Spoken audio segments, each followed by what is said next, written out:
Boker Tov, good morning. We continue with our 3 minute daily dose of Torah. Today, looking a little bit at the process of re-entry for the Metzora and what he has to do to purify himself fully and to and find himself back into the community. So the Kohen has inspected him and finds that that his tzarat, that divinely visited skin affliction, is no longer.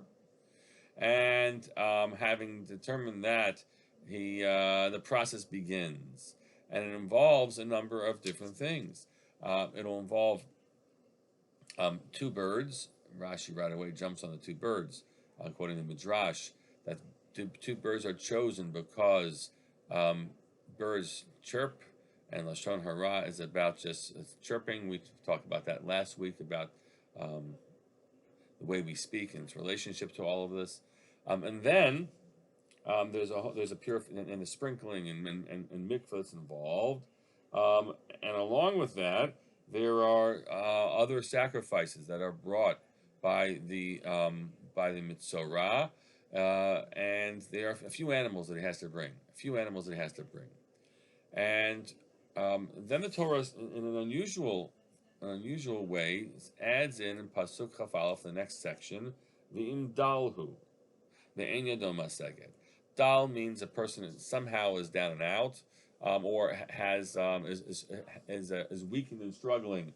Ibn Ezra says sometimes it might be that you are thirsty and hungry, but then there is specifically the dalut of poverty, and that's what the Torah describes. Ein Yado Maseged. You simply don't have the means, so the Torah cuts the process down for you. You don't have to bring the multiple animals. You just bring one keves, right? One sheep along the way, and and lays it out for you along with the rest of the offering that's there. That is a really interesting admission on the part of the Torah, and it's not an embarrassed admission, but it is something that we take note of, that religious life can be financially challenging for individuals, and that's, I mean, we know it's just what it is. It's both the cost of the religion and then the cost of community, which are all important things, right? And education, all those things go into it.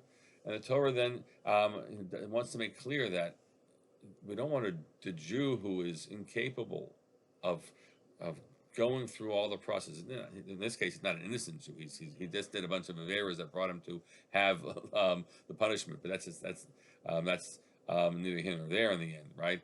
We don't want a Jew who wants in to have no access because he doesn't have sufficient funds. And so the Torah says, if the sacrifices as described are too much for you, then here's another process for you, because everyone has the right to come in and to be in fully. Something to think about on this day. Wishing you a great day.